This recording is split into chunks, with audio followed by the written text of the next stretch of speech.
Bonjour à toutes et tous, bienvenue sur ce nouveau podcast qui vous est proposé par le Discord Solidaire. Aujourd'hui, nous avons la chance de recevoir Marie-Josée Forget, candidate pour Québec Solidaire dans Anjou Louis Riel. Bonjour Marie-Josée, comment allez-vous? Bonjour, je vais très bien, merci.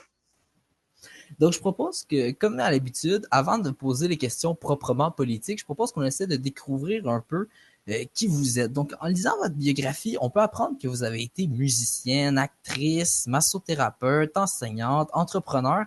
Vous avez vraiment l'air d'avoir une vie assez remplie, si je peux dire, un gros bagage avec vous. Est-ce que vous pouvez nous en dire un petit peu plus sur vous, nous présenter de manière assez brève votre parcours?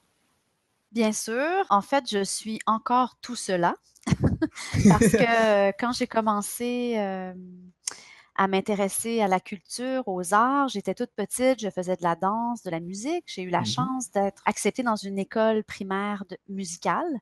Donc, j'ai mêlé tous ces arts-là ensemble et il y a un jour où mes parents m'ont demandé de faire un choix parce qu'on n'était pas très riches et Ok. faire beaucoup d'activités différentes, c'était complexe. Puis je pense aussi qu'il y avait un enjeu face aux études. Tu sais, les parents ont envie qu'on s'investisse puis qu'on réussisse bien l'école. Ouais, ouais. Et j'ai décidé de choisir le théâtre parce que ça me permettait de chanter, de danser, d'écrire, d'être sur une scène. Et donc, c'est comme ça que je me suis dirigée vers le théâtre. Ok. Par la suite, j'enseigne encore. J'ai enseigné le théâtre, j'enseigne la prise de parole en public parce que, évidemment, étant comédienne, on développe toutes sortes de métiers connexes. C'est ça, c'est pas mal ça. Massothérapeute, entrepreneur. Oui, c'est vrai. Je dis entrepreneur parce que être un travailleur ou une travailleuse autonome dans notre société, c'est vraiment être une entrepreneur parce qu'on s'occupe soi-même de tout. Même si j'ai une agente pour mon travail de comédienne, j'ai quand même ma propre compagnie de théâtre et comme massothérapeute, j'ai ma propre entreprise. Donc, c'est beaucoup de cordes à mon arc et ça me convient très bien parce que je suis une personne qui aime toucher à tout. Parfait. Est-ce qu'il y a un lien avec la politique entre cet intérêt-là et votre implication en politique?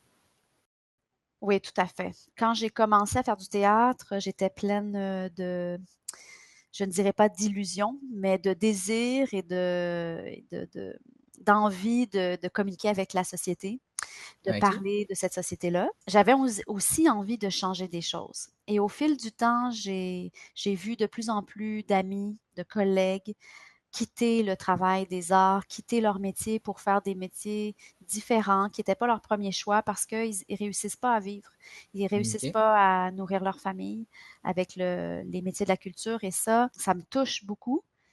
Et c'est ce qui fait que je me suis dirigée vers la politique. Donc, les raisons précises de votre adhésion à Québec solidaire, est-ce que vous pouvez nous les résumer en quelques mots? Je vous dirais que la première raison, c'est la démocratie participative. Je suis une personne d'équipe, je viens des arts et OK. j'ai déjà été péquiste d'ailleurs, avant que Québec solidaire existe, Ah, OK. parce que je suis une indépendantiste.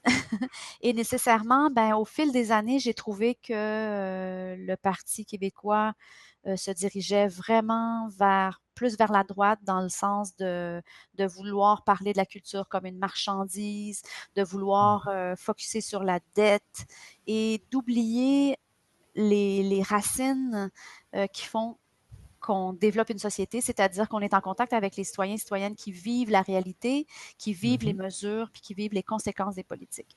Donc, Québec solidaire, avec son fonctionnement de démocratie participative, a Mhm. ouvert une porte qui me permettait de parler de mes visions du monde, d'échanger avec celles des autres, puis de décider ensemble quel genre de société on avait envie de développer, puis comment on avait envie de vivre avec les uns avec les autres. Et c'est ce qui fait que j'ai premièrement choisi Québec solidaire. OK. On parlait du lien entre l'art et Québec solidaire. Catherine Dorion a fait je pense qu'on peut dire un superbe slam poétique au Rassemblement solidaire à Québec hier. Qu'est-ce que vous pensez de ce type d'utilisation de l'art et de la politique? Ça, c'est vraiment intéressant parce que il y a un bout de temps, durant quelques années, j'ai eu l'impression que la politique avait quitté le monde des arts, que les OK. artistes s'intéressaient moins, s'impliquaient moins dans la politique, ça me désolait beaucoup. Et là, on voit que Mhm. ça revient parce qu'il y a un mouvement dans le monde des arts là, de revendication. Je pense à un groupe dont je fais partie qui s'appelle Femmes Équité en théâtre. On est 82 femmes qui se sont assises ensemble, des autrices, des metteurs en scène, des Mhm. auteurs, des actrices, et on s'est assis ensemble pour se dire comment se fait-il qu'on ait encore les femmes de la difficulté au niveau salarial plus que les hommes alors qu'on est en 2018, alors qu'on est dans Mhm. le monde des arts et que souvent on a Mhm. une impression de ah, les arts, c'est plus évolué, ou c'est plus émancipé, ou c'est plus ouvert. Mais pourtant, la présence des femmes est encore un problème dans notre milieu. Donc ça revient tranquillement. Et donc le slam de Catherine, Catherine est une artiste très impliquée, très engagée, qui exprime Mhm. beaucoup ses convictions politiques. Puis je crois que c'est vraiment essentiel d'avoir ça dans notre société parce que tout le monde doit être représenté à l'Assemblée nationale, pas juste les grands entrepreneurs ou les médecins spécialistes. Mhm. C'est une source d'inspiration aussi, j'imagine, pour l'ensemble de la société. Ben, c'est sûr que quand on a des gens de tous les métiers, on touche les gens de tous les métiers. Et puis c'est sûr que les arts, c'est le monde des émotions, c'est le monde des visions, c'est le monde du Mhm. rêve, c'est le monde de l'espoir. Donc oui, je pense que ça peut être un vecteur d'espoir. On parlait d'espoir. Euh, J'imagine que vous avez, outre devenir député à l'Assemblée nationale, peut-être certaines autres ambitions en dehors du cadre politique. Est-ce que vous avez des projets pour le futur? Où est-ce que vous voyez dans 10 ans, 20 ans, 25 ans? Wow, dans 10 ans, 20 ans, 25 ans. Dans 25 ans, j'espère que je vais être dans mon jardin, tranquille, en train d'écrire des livres. Mais je te dirais qu'en ce moment, je travaille avec une peintre qui s'appelle Sophie Ouellette. C'est une peintre de Québec OK. extraordinaire. Et on a un projet ensemble qui relie la peinture et la poésie parce que j'écris à mes heures aussi de la poésie. OK. Un projet qu'elle est allée présenter, excuse-moi, à Shanghai, en Chine, et qui a été très bien reçu. Et moi, c'est vers ça que je m'en vais de plus en plus comme artiste, c'est la multidisciplinarité, mêler les arts ensemble, réussir à parler aux gens, pas juste avec un médium, mais avec plusieurs, parce que je trouve que les humains, on a besoin d'être touchés de différentes façons, avec différents Mhm. médiums pour toucher différentes facettes de notre personne. Puis la politique, c'est un peu la même chose. Je propose justement, on parle de politique, qu'on revienne un petit peu plus dans les événements récents. Je propose qu'on commence par parler de votre circonscription. Tout à l'heure, j'ai dit que vous vous présentiez dans Anjou-Louis Riel. Est-ce que vous pouvez rapidement nous présenter cette circonscription-là, autant sur le plan géographique que social? Bien sûr. Alors, Anjou-Louriel, c'est une circonscription de l'Est de la ville de Montréal. OK. C'est une circonscription qui est particulière parce qu'elle est très étendue. Elle touche Henri Bourassa du côté nord, Mhm. jusqu'à Sherbrooke au côté sud. Elle va jusqu'à Radisson à l'est et elle commence à Dixon, la Cordère, à l'ouest. Elle est traversée par le métropolitain et par la 25, l'autoroute 25. OK. Donc, elle Ouais, a ouais. deux belles cicatrices qui fait en sorte que les personnes qui vivent d'un côté ou de l'autre sont éloignées les unes des autres. Il y a une OK. réalité socio-économique particulière aussi parce qu'il y a une partie qui est l'ancienne ville d'Anjou, qui est OK. plus nantie. Les gens sont un peu plus nantis, c'est ça, des salaires plus confortables. Et la partie Ouais. Louis Riel, qui est vraiment un district de Montréal, qui longe plus la rue Sherbrooke, qui est un quartier plus populaire, plus familial, avec des salaires moins élevés. Il y a par contre une mixité, il y a une grande population qui est issue de l'immigration italienne, OK. qui est là depuis un certain temps. Il y a aussi, depuis quelques années, de plus en plus de personnes qui viennent du monde arabo-musulman, qui se sont installées dans une partie de la circonscription. Et bien sûr, il y a aussi un grand golfe qui OK. prend un grand espace. Et malheureusement, dans ma circonscription, il n'y a pas de transport en commun, mais beaucoup de centres d'achat, comme les énormes galeries d'Anjou, Ah, qui OK. sont qui sont une horreur pour l'œil, malheureusement. Quand vous dites qu'il n'y a pas de transport en commun, c'est un manque d'autobus? Ben, en fait, oui, il y a des autobus, bien sûr, sur Sherbrooke, Hochelaga, OK. tout ça, mais il Mhm. n'y a pas beaucoup de services et il n'y a malheureusement pas de métro, alors que la ligne bleue devait se rendre jusqu'à Anjou dans le plan initial et elle ne s'est Ouais. toujours pas rendue. Et c'est d'ailleurs une question que je pose souvent aux gens. Comment se fait-il que depuis 15 ans, vous êtes avec un gouvernement libéral et qu'il n'a fait aucun geste en ce sens pour permettre aux gens de pouvoir se déplacer de façon moins chère et moins polluante dans la circonscription? Justement, quelles seraient vos priorités si vous êtes élu le 1er octobre prochain pour votre circonscription? Ce serait quoi vos principaux chevaux de bataille à l'Assemblée nationale? Personnellement, je mets vraiment de l'avant l'éducation parce que dans les secteurs plus pauvres de la ville de Montréal, et une Mhm. partie de ma circonscription en fait partie, l'éducation est complexe et les études au niveau plus avancé sont souvent Mhm. rares. Le fait On parle aussi, d'études postsecondaires, en fait? oui, c'est ça. OK. Il y a beaucoup de décrochages OK. scolaires et la situation aussi au Québec où on a 50% d'analphabètes qu'on dit fonctionnels. Pour moi, OK. c'est vraiment une honte. C'est vraiment, Mhm. j'ai honte qu'au Québec, on ait la moitié des gens qui puissent pas lire les articles de journaux, qui puissent pas Mhm. s'informer sur ce qui se passe dans leur société.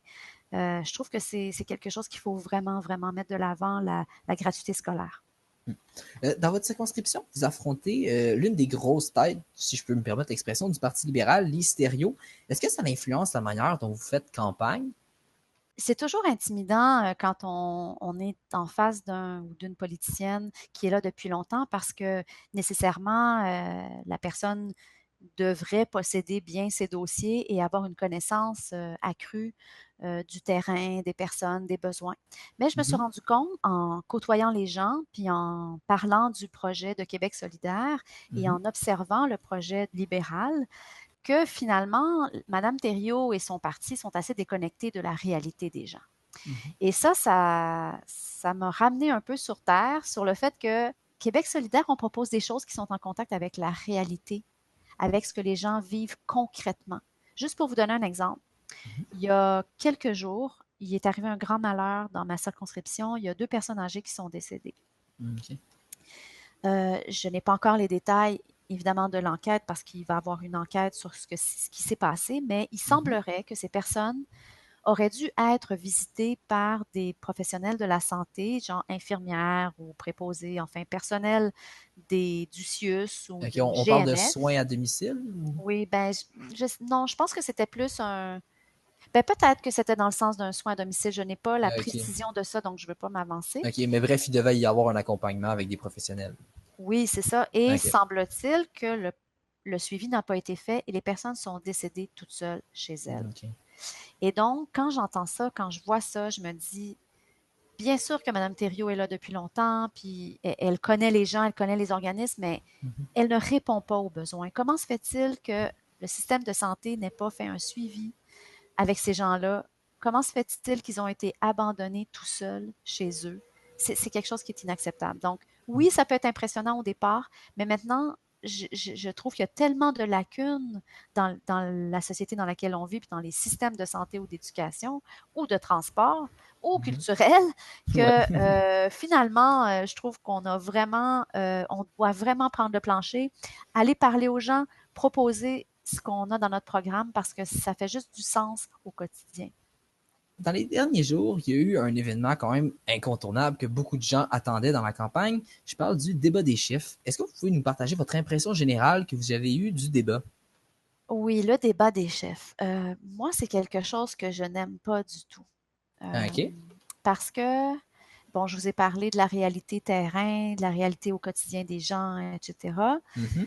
Moi, c'est ce qui m'intéresse le plus de la politique, c'est de parler aux gens OK. réellement. Quand on a un débat des chefs, la plupart du temps, les gens parlent les uns par-dessus les autres, essaient de placer la meilleure phrase, de plugger l'autre, d'être intimidant ou face aux autres, de leur Mhm. remettre en pleine face les manquements qu'ils ont eus. Mais Mhm. j'ai pas l'impression que ce sont des exercices qui permettent aux gens d'être connectés sur les programmes, sur la Mhm. différence entre, tu sais, je veux dire franchement, là, Ouais. entre M. Legault, puis M. Couillard, puis M. Mhm. À un moment donné, Ouais, il y a même des gens qui parlaient de difficile. combat de coq entre Philippe Couillard et François Legault qui utilisaient cette Ouais, expression-là. puis la forme du débat ne permet pas de parler concrètement des idées et permettre aux gens de faire une différence parce que on les laisse, premièrement, l'animation n'est pas très forte, on ne Mhm. réglemente pas le discours, Mhm. les prises de parole, on ne les minute pas non plus. Donc, c'est un peu un free-for-all. Puis moi, personnellement, si j'étais pas intéressée par la politique, ça m'y intéresserait pas davantage. Au contraire. C'est une façon de donner l'impression qu'on donne l'information, mais en fait, on se responsabilise pas sur la forme que ça devrait avoir, Ok. le message qu'on voudrait rendre, puis le besoin des gens. Qu'est-ce que les gens ont besoin d'entendre et comment on doit leur parler de ça? Pourquoi mettre des gens debout devant un petit lutrin à se parler? Je sais pas, il y a quelque chose il y a quelque chose qui est désuet là-dedans puis qui est inefficace. Est-ce que vous pensez que le débat en tant que tel, le principe de débat télévisé est à jeter à la poubelle ou est-ce que selon vous, on peut apporter des nouvelles modalités qui pourraient faire en sorte, par exemple, plus réglementer, plus encadrer le Ben oui, principe tout à fait. Ben, moi, je pense que la télévision publique devrait, la télé nationale Mhm. devrait avoir une responsabilité de présenter des débats, mais débat, ça ne veut pas dire se battre, hein, ça veut dire débattre. C'est un Mhm. peu comme le Ouais. contraire.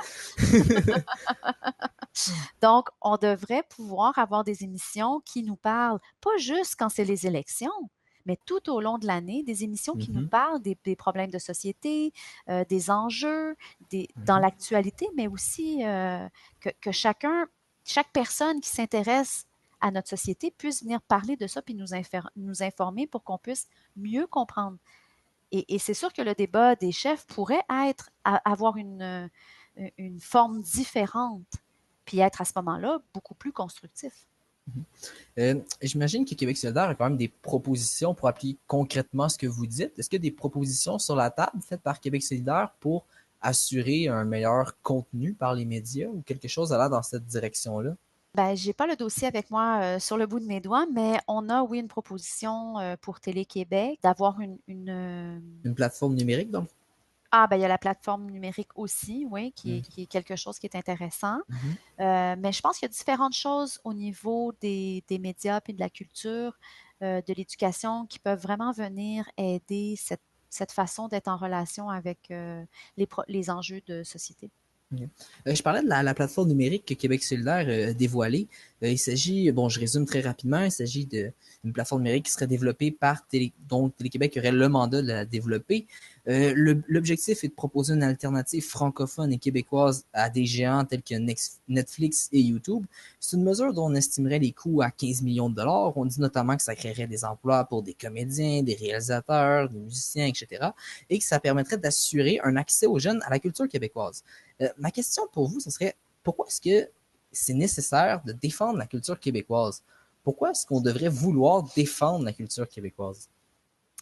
Ben, je crois que parce qu'on l'aime, ça c'est la première raison. Mhm. La deuxième raison, c'est que avec le numérique, avec toutes les plateformes qui existent, que ce soit Facebook, Instagram, YouTube, on peut en nommer plusieurs, Mhm. il y a tout à coup une accessibilité universelle là, internationale sur tout ce qui se fait partout. OK. Et quand ça devient accessible comme ça, on peut avoir peur de perdre une partie de notre culture. Et si on n'en fait pas la promotion, eh bien, on ne la connaîtra pas. Ça s'apprend la culture, ça s'apprend l'histoire, Oui, ça tout à s'apprend fait. l'amour de la culture. Et bien Mhm. sûr, ça commence à la maison, ça commence quand on est tout petit, mais ça se fait aussi à l'école, mais ça se fait aussi dans l'accessibilité et puis dans la promotion. Si je ne suis pas comme artiste soutenue pour développer une culture qui m'est propre, qu'est-ce que les gens vont pouvoir avoir comme culture? Ben, ils vont aller la chercher ailleurs parce OK. qu'il y a une accessibilité ailleurs. Donc, c'est très important, effectivement, de soutenir ce développement-là. Parfait. Selon vous, pourquoi c'est Québec solidaire qui serait capable de protéger cette culture-là? Parce que les autres formations politiques n'ont aucune proposition sur le sujet. Parfait. Je propose maintenant qu'on parle un peu d'éducation. Québec solidaire accorde évidemment beaucoup d'importance à l'éducation, mais l'ensemble des formations politiques semble tout de même accorder une certaine importance à l'éducation. Pendant le débat des chefs, on peut penser à François Legault qui disait « Moi, je ferais de la politique seulement pour la maternelle 4 ans ». Pourquoi est-ce qu'on devrait davantage faire confiance à Québec solidaire? Et selon vous, pourquoi est-ce que c'est Québec solidaire qui possède la meilleure plateforme en éducation? Parce que les projets que je vois proposés, que ce soit au Parti libéral les années passées ou au PQ ou par la CAQ, sont des projets qui présentent l'éducation en fait, tous les ministères, tous les enjeux en silo. Alors, l'éducation, c'est une chose, la culture, c'est une autre chose séparée, l'économie, c'est une chose séparée, l'environnement, c'est une chose séparée. Alors que quand on vit, on est en relation avec tout et tout a une influence sur tout. Oui, bien sûr, en éducation, Québec solidaire veut investir beaucoup d'argent. On a parlé d'une gratuité scolaire, du CPE jusqu'au doctorat. On a parlé aussi de réinvestir en personnel, hein, parce qu'il y a beaucoup de professeurs dont on a besoin pour qu'à un moment donné, les élèves aient accès à leurs professeurs. Quand ils sont 31 dans une classe, moi j'ai eu des classes de 31 élèves, c'est impossible en un cours que je puisse parler à tous mes élèves individuellement. À un moment donné, on fait des choix. Donc, ça c'est très important. Le soutien aussi des professionnels de l'éducation, hein, les psychologues, orthopédagogues, orthophonistes, tout le personnel qui vient en soutien aux enseignants, mais aussi aux étudiants, on l'a évacué. Bien sûr, là, c'est des élections, alors le PLQ engage pour pouvoir dire, ah, bien sûr, on a engagé des orthophonistes, etc. Mais ce yo-yo qu'on vit avec on n'engage pas, on engage, on n'engage pas, tout ça fait que le parcours des enfants à l'école est difficile. Ça fait que les enfants se désintéressent parce qu'on les abandonne d'un côté, puis on les reprend un petit peu une année, on les abandonne encore, et ça crée du décrochage scolaire. Ça crée aussi des professeurs qui n'ont plus le goût d'enseigner. Parce que, entre vous et moi, effectivement, j'ai enseigné dans toutes sortes d'écoles. Oui. Et être dans une école qui n'a pas de service, une école qui est pas bien développée, qui n'est pas aérée, une école qu'on finit par se rendre compte qui est pourrie, qui crée des problèmes de santé aux professeurs puis aux enfants. Comment voulez-vous qu'on propose à des personnes d'aller travailler pendant 30 ans de façon passionnée dans une école qui est un environnement malsain? C'est incroyable de proposer ça. Alors, à Québec solidaire, on propose non seulement d'investir dans l'éducation, mais de penser l'éducation en relation avec la culture, en relation avec l'environnement, en relation avec les transports collectifs. Tout ça, c'est une vision globale et c'est ce dont on a besoin et c'est ce qui manque dans les autres parties. Une vision globale qui nous permet d'imaginer la société dans laquelle on va vivre. Pas seulement imaginer qu'est-ce que je vais avoir moi de mon côté, dans mon éducation, dans ma petite job. Non, comment je vais vivre, comment mes enfants vont aller à l'école, comment ils vont se développer. C'est ça qui est important, puis c'est pour ça que Québec solidaire est complètement différent des autres partis. Parfait. Vous avez parlé tout à l'heure de la proposition qui a été faite par Québec solidaire de mettre en place la gratuité scolaire du CPE jusqu'à l'université. D'ailleurs, Québec solidaire a sorti son cadre financier très rapidement dans la campagne pour montrer justement que c'est possible financièrement parlant.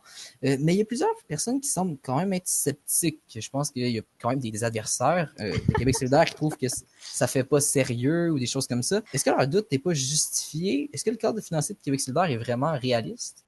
Moi, la première chose qui me vient en tête, c'est que si dans ma société, il y a des gens qui gagnent un salaire de 5 millions de dollars par année, il y a de l'argent qui existe quelque part. Si l'ensemble de la société n'arrive pas à développer son éducation, à permettre à tous les citoyens et citoyennes de vivre et de se développer pour enrichir la société dans laquelle elle vit, on a un problème de choix. Est-ce que c'est réaliste ou pas réaliste? Bien sûr que c'est réaliste, mais ça veut dire faire des choix. Mais faire de la politique, c'est faire des choix. Dire, vous savez, je me souviens d'une phrase là, de François Legault pendant le débat, c'est mon petit côté actrice qui revient, de François Legault pendant les débats où il dit, on vit dans le capitalisme, que vous le vouliez ou non. Non, c'est pas vrai. C'est un choix qu'on fait de vivre comme on vit. C'est un choix qu'on fait d'investir dans un domaine plus que dans l'autre. Mhm. Quand on dit on veut donner de l'argent aux pétrolières pour qu'ils viennent s'installer, quand on veut donner des réductions d'impôts aux grandes entreprises quand elles font de bons profits pour les récompenser, ben moi je Mhm. pose la question, pourquoi est-ce qu'on fait pas, on donne pas des réductions d'impôts ou des facilités aux gens quand ils font un bon salaire, une bonne année, quelqu'un qui fait habituellement, je sais pas, moi je pense à des danseurs là, qui sont Mhm. des artistes qui sont sous-payés encore plus que les autres, Mhm. souvent. Ah, ils font 10 000 dans une année. Ah, une année, ils feraient 15 000 pourquoi on leur donnerait pas un bonus en plus? On le fait avec des entreprises qui font des millions de profits. Alors, ce n'est pas une question de réalisme, c'est une question de choix. Et les choix que l'on fait, si on prend l'ensemble de notre société, bien sûr que ça va avoir un impact. On ne peut pas prendre l'argent à une place, puis qui existe encore à la même place quand on l'a mis ailleurs. Mais comment on veut vivre? Qu'est-ce qu'on veut partager avec les autres? Et qu'est-ce que ça représente la justice sociale et l'équité? C'est ça qu'il faut se poser comme question. C'est pas se dire, ah, oh, est-ce que je trouve que c'est réaliste ou pas? Mais c'est dans quoi je veux vivre. Puis répondre à cette question-là, ça fait faire des choix. Et les choix qu'on a faits à Québec solidaire, on les a mis sur papier, on les a chiffrés et on s'est dit, voici comment on veut investir dans notre société. Est-ce qu'on peut dire qu'il y a encore des gens qui sont victimes de racisme au Québec? Parce que j'imagine que vous avez très souvent entendu des personnes qui vont dire que ben, au Québec, il n'y a pas de monde vraiment qui sont racistes, on est une société tolérante, ou alors s'il y a des gens qui sont racistes, c'est une très petite minorité. Aujourd'hui, personne va se présenter comme étant raciste. Est-ce que c'est pas enfoncer une porte ouverte finalement? Qu'est-ce que vous répondez à des personnes qui vous tiennent ce genre de discours-là? Le racisme, pour moi, existe partout, à plus ou moins grande échelle ou de façon différente. Dans notre société, bien sûr, individuellement, je ne peux pas dire que les Québécois sont racistes si je les compare à une autre société. Mhm. Je pense par exemple à la France. Moi, personnellement, quand je vais en France, je suis souvent témoin de propos racistes. Euh, Mhm. si je les compare, si je nous compare à ce racisme-là, bien sûr que non, je ne pense pas que les Québécois en général sont un peuple raciste. Mais quand on parle de OK. racisme, euh, moi, ce qui m'intéresse surtout, c'est le racisme systémique.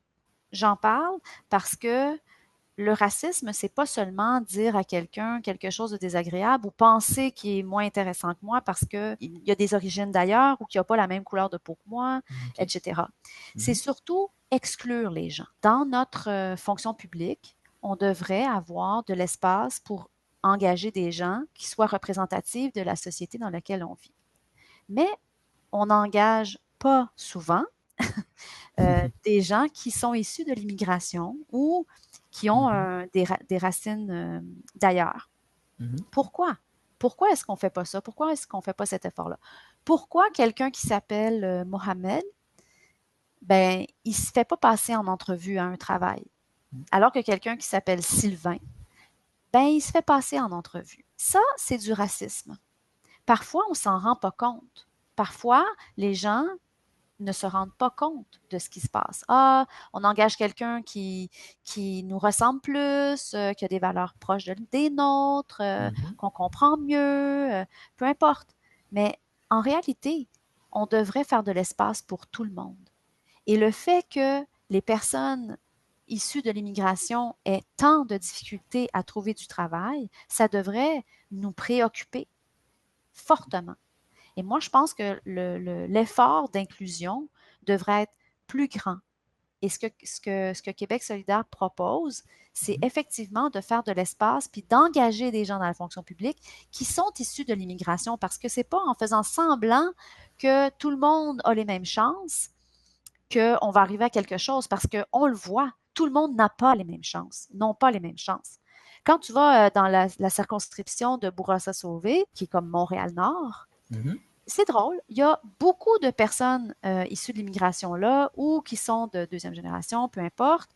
Et je veux dire, c'est la circonscription où les gens les plus pauvres au Canada. Il faut le faire quand même. On ne peut pas faire semblant que les gens qui habitent là, c'est juste des Blancs. Ce ne sont pas uniquement des Blancs, c'est majoritairement des gens issus de l'immigration. Donc, Mhm. il y a un problème. Il ne faut pas se mettre à chercher le voisin qui est raciste ou je ne sais pas quoi. Non, il faut Mhm. réfléchir à notre société. Qu'est-ce qu'on peut faire pour aider? Qu'est-ce qu'on peut faire pour être plus inclusif?